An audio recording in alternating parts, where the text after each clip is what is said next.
Bears gave up more than the Jets did. Jets sunk a second-round pick and a Christian Hackenberg. The Bears sunk a first-round pick and more. Oh man, for Trubisky. He needs to start. I just don't understand why John Fox wouldn't put him in there. I don't either. Like there's no reason. You're not going to win the game, so you might as well just give him his time. It's garbage time. I could really see Ryan Pace or John Fox fired. I could honestly. I hope it's both of them. The Bears are a loyal franchise, and the fans fire them both. The fans are great fans. They go through a lot. And Bears. Yeah, and they deserve something better than that. I mean, it is just pathetic. Luckily, they have two great running backs. One of them I have in fantasy and got that garbage. I got the other. You guys have Howard and Cohen. I picked up Cohen off the waiver wire after week 1. By the way, we have to talk. I want Jay Ajayi and I want Leonard Fournette. That's not happening. David Johnson got injured. I can't get Ajayi. No way. Who's your other running back? You can get. Do you want me to look really Derrick quick? Henry or LeGarrette Blount. Derrick Henry could be winning the starting job eventually, and LeGarrette Blount. No. Exactly. I'm not Marco Murray. No. Yes. Really? You haven't heard that? Wow. There's a lot of speculation about it. Let's just wait and see. This is a nice, free-flowing show. I like that we're sort of staying on topic, but we're sort of going off on tangents. It's kind of good. I actually really like this show. It's still football. On Sunday, the Jets will host the Jaguars, and Giants will travel to Tampa Bay to play the Buccaneers. With that in mind, guys, give me your picks. Dominic, we'll start with you because I want to know who Eric's second running back is. Christian McCaffrey. Ooh, I'll take McCaffrey. No. I can't have either one. McCaffrey's kind of been a bust this year, though. Don't you see it? He's a rookie. Give him time. I understand. He's doing good in fantasy, though. I understand, but people are getting on Dez Bryant. I'm like, he's hauling in touchdowns for me. It's the only reason I beat Alex last week. Reason I beat him. I was so happy. To me, he gets hurt a lot, honestly. Dez? Yeah, but he does. Still some hope. So, Jets, Jaguars. I think, personally, both New York teams are going to lose. Wow. I really do. Come on. Eric? No, I'm sorry. The Giants' defense is not functional. I honestly don't blame you at all because the Giants have been, awful. Wow, that's surprising. I'm picking the Jets, but I am picking the Buccaneers. What? I'm picking the Jets over the Jaguars, and it feels great to say that. All right, so for the reason is that the defense is going to destroy Blake Bortles, but then you also have to worry about the Jaguars defense also. Here's why I'm picking Sac City over the Saxonville. Here's why I'm picking the Jets. I'm picking the Jets because the Jaguars are coming back from London. They're going to be exhausted, and they don't have a bye week. And I was impressed with the Jets this week. All right. I was. And they're playing at Jet Life. Yes, it's Jet Life Stadium, not MetLife Stadium. Giant Stadium. Nope. But we do have a caller on the line. Caller, you were on Beyond the Game. Hello, Beyond the Game. Hello, Martin from America. I hear us in the background. Would you mind muting us? It makes a really bad echo. Believe me, there are times I would love to mute you.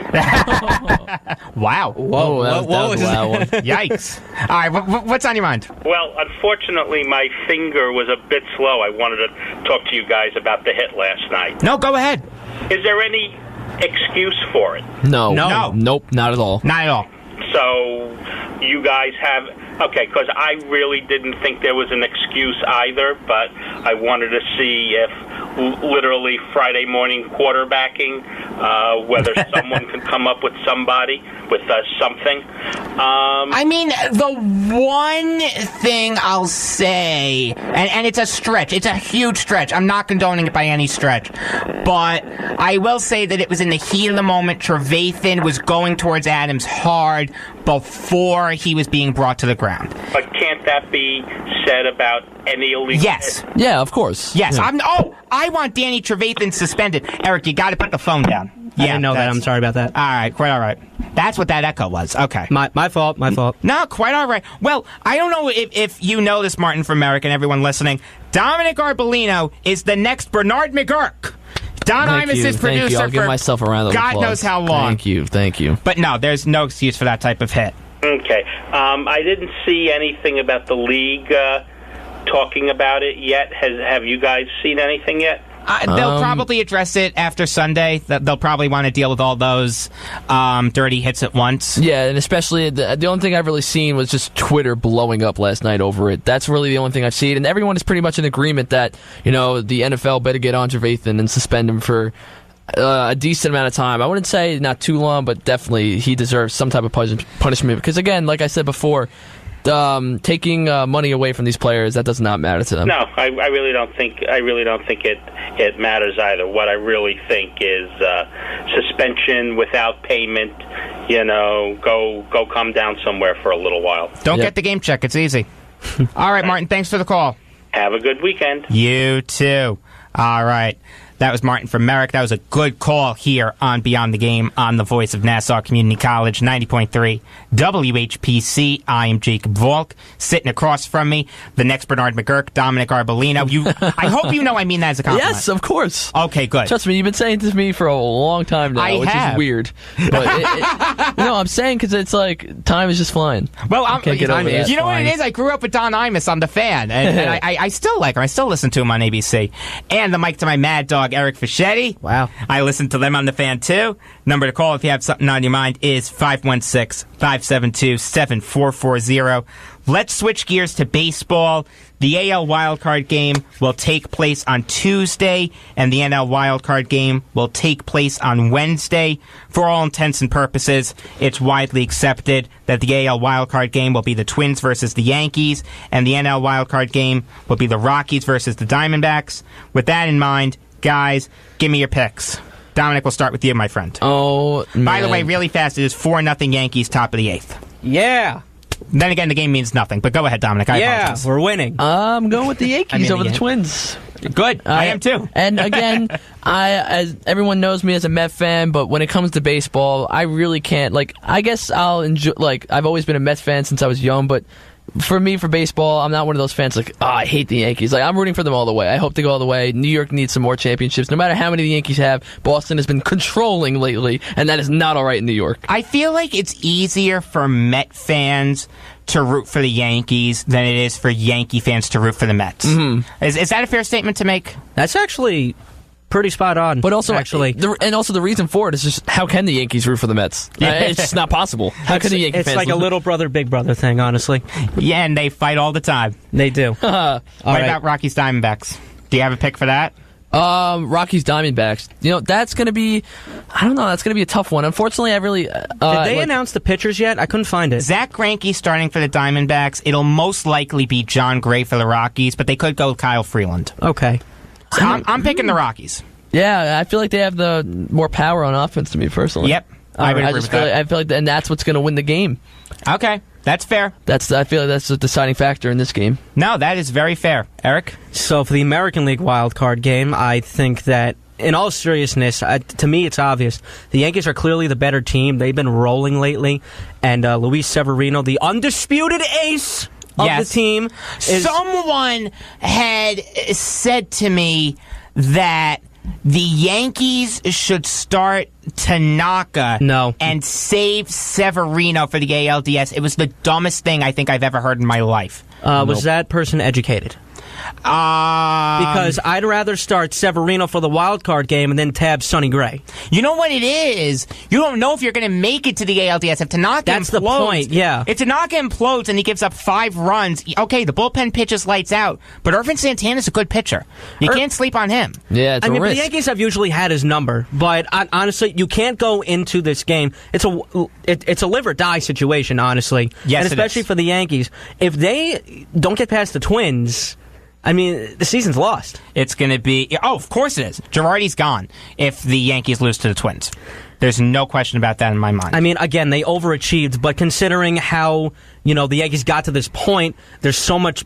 Would you call it? Pressure. There's so much pressure on the Yankees right now to do so well. Because, honestly, if you look through the American League, they can compete with Houston. They can compete with Boston. They can compete with Cleveland. Cleveland might be the toughest one because Boston they see all the time. So Michael Kay said that on Twitter, and he got lambasted for it, but you know what? He was 100% right, and so were you.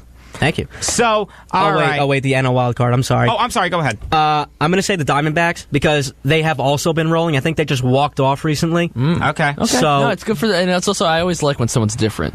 I think it's going to be a toss-up game in the NL, but I am picking the Rockies. I know it's not a Coors Field, but I just like the Rockies lineup better. And I got to pick the Yankees. Depending on if Greinke is pitching for Arizona, he is. that's 100% confirmed. Yes. Greg, yep, Diamondbacks. Okay, like I said, I'm right. picking the Rockies. I just like their lineup better. So, all right, let's take a quick break. Don't go anywhere, because we'll be hearing a sneak preview of the next My Hometown. It's a great show on this station. I mean, I did it once, and I want to do it again. It was really fun. It explores clubs, organizations, businesses, and issues in towns across Nassau and Suffolk counties. There are weekly interviews with local guests that serve to shed light on Long Island towns making a difference. It is produced by my pal, Jim Green, and it's hosted by my other pal, Bill Horan. We'll be airing a sneak preview of that interview coming up next on Beyond the Game on the voice of Nassau Community College, 90.3 WHPC. Hope you enjoyed your meal. And I just want to say, he's lucky to have a brother like you. Lucky? Caring for my brother is far from easy. Waking up every day, lifting him from the bed to the wheelchair to the car to get him to therapy on time. It's no small task between the doctors and the diagnosis, but nothing can disable this love. This is my big brother, my hero. He's part of me, like my arms and legs. So I'll be his. See, there's no time for tired. This starts again tomorrow. He'll be waiting for me. I wake up for him. I know he needs me, but I'm the lucky one. Even though I need help now and then. If you're caring for a loved one, visit aarp.org/caregiving for care guides and community, or call 877-333-5885. Caregiving Resource Center. Support for your strength. Brought to you by AARP and the Ad Council. Wait, hold up. I don't think you know about It's Saucy. It's flavorful, extraordinary, and mind-blowing. Hey, tune into It's Saucy, where I give you nothing but the greatest music out from back then till now, along with hip-hop news and trending topics. It's DJ Steph. Just know that. It's saucy. Listen to the Saucy Hour Wednesday nights at 10 o'clock here on the voice of Nassau Community College on 90.3 WHPC. Our special guest today is Alan Freedman, director of the Jewish Sports Heritage Association. Alan has been director of the Jewish Sports Heritage Association since 2015, as well as the executive director of Temple Israel of Lawrence. Prior to Alan working at the Temple Israel, he has been the associate executive director of the Suffolk YJCC in Comac. And in addition to his many responsibilities there, he was also the founder and director of the National Jewish Sports Hall of Fame. Alan began his career at the YJCC in June of 1986 as the Health and Physical Education Director. In 1988, he was responsible for bringing the first delegation of Jewish athletes from Long Island to the JCC Maccabee Youth Games. And in 1995, Alan was the competitions director of the Maccabee Youth Games that were held on Long Island.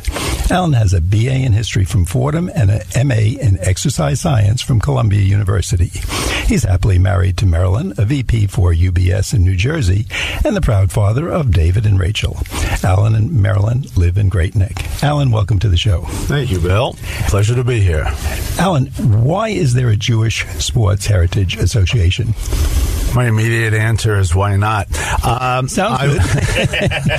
I would tell you that going back to my early years in the phys ed area, the question was, what can we do to educate the public, in particular Jewish youth, as to the role Jewish men and women had played in the world of sports? And eventually we came up with the idea of a Hall of Fame. When I left the Suffolk Y, I wanted to continue this idea of educating, and that is why I started the Jewish Sports Heritage Association. We want the public to know, but in particular children, Jewish children, to know that Jewish men and women have achieved a lot in an area that you don't normally think of associated with the Jews. So what is your mission? Good question.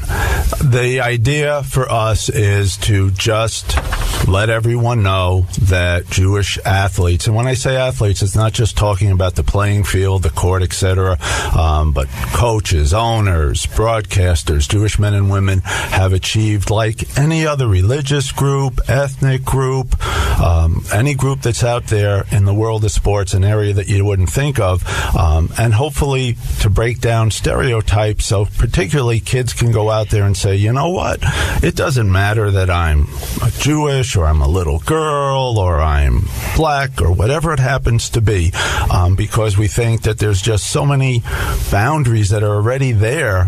Why do we have to set up more? So I understand, and I've been doing this for longer than I care to remember, about 25 years, but hopefully really just breaking down the barriers and starting a dialogue with people so they can see, well, I didn't realize there aren't that many different